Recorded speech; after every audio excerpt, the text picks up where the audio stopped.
Hello,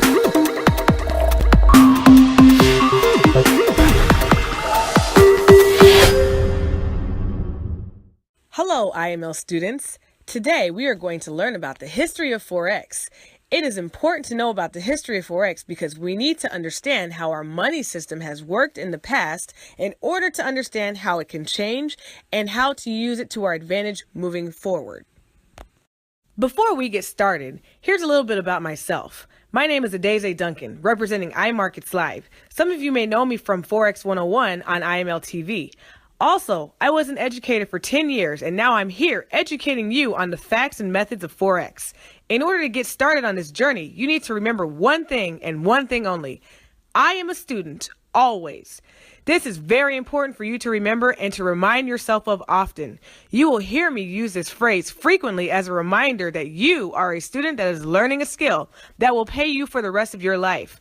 Make sure that you take your time and learn what you need to learn. Pace yourself. Do not compare yourself to anyone else's progress. Always keep a winning mind frame and you will do very well in this industry. Upon finishing this video, you should have a very good understanding of the following questions. Read through them quietly to yourself. As you are taking notes, make sure to pause this video in order to answer these questions. Now let's get started on the history of Forex. Starting with the bartering system.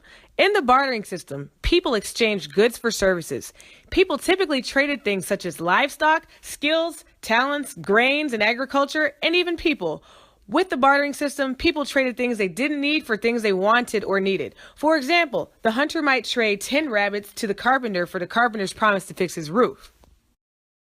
The bartering system may have been very easy to establish. However, it was very much rigged with issues. For instance, what if you had something that no one else wanted? It would be very hard to exchange. The limited shelf life also presented an issue. If you were trading livestock or agriculture, their condition depended on their age and condition.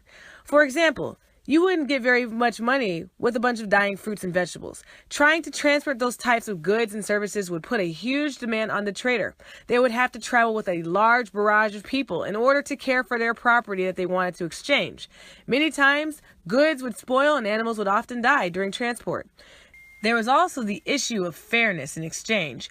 Both people would have to agree about what each wanted before the exchange could be done. Another issue was trying to do business in small increments. Most things had to be traded in bulk.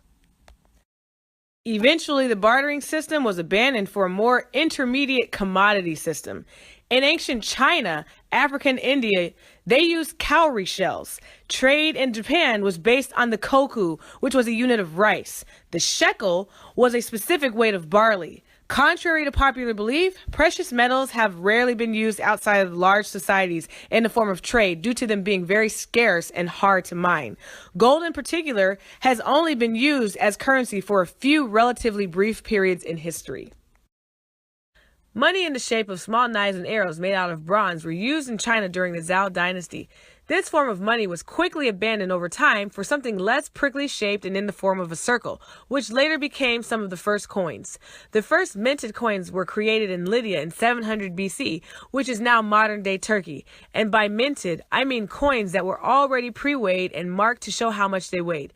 These coins were made from electrum, which was a mixture of silver and gold that occurs naturally. These coins had a lot of advantages. Now people could actually trade what they wanted for what they needed and exchange coinage rather than goods and services that had to be agreed upon.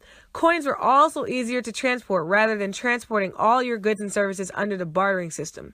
Uniform coins also meant that merchants did not have to use scales to measure metal, which is a very time-consuming process. At a glance, they could determine literally how much money was on the table. This type of currency exchange had large impacts all around the world. Countries began adopting the coin form of currency in order to participate in foreign trade. There were, however, disadvantages to the coin system. For instance, coins' weight could change over time due to normal wear and tear. Also, there were criminals who would intentionally file down currencies, which was an offense punishable by death. And also, coins could be counterfeited, unlike in the bartering system. Lastly, coins were also very heavy to carry around in large quantities. Also, it was dangerous to carry these large amounts of money. The Chinese invented paper money in the form of notes, or IOUs, around 700 AD. It became too cumbersome to carry around coins of different increments and weights. Eventually, the people of China allowed private institutions to store their gold and silver coins in exchange for certificates that correlated directly to what they personally had stored. These paper notes could then be easily exchanged back into electrum. The advantages to paper was it was very easy to transport due to it being light. Foreign trade became even easier now that you could give specific denominations of what you wanted to exchange. When Marco Polo visited China, he brought the idea of paper money back to Europe with him, where at the time the Italian florin, which was a type of coin, was universally accepted. Unfortunately, these papers could also be easily counterfeited. While these notes were supposed to be a representation of the money being stored, these institutions frequently issued more notes than they had gold and silver, which ultimately hurt the public's confidence in these institutions. These private institutions also gave rise to the use of banks controlled by governments such as the Federal Reserve, which acted similarly during the gold standard system, which will be talked about shortly. Paper money would not see popularity in the West until about the 1600s, when the bank institutions were created to store gold.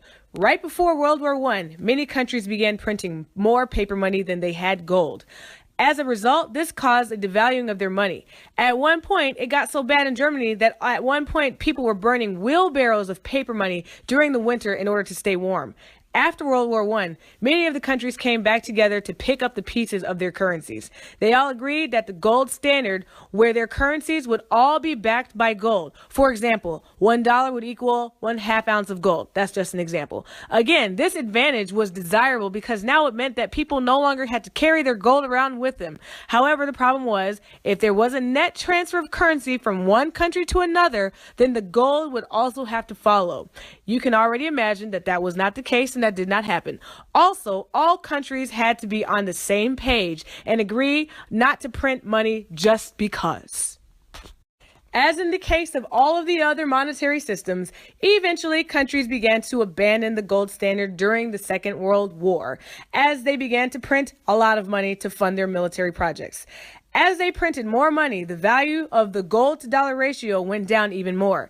After World War II, countries came together to determine a monetary trading system that would work. They wanted something that would allow them to trade and keep currency exchange rates fixed.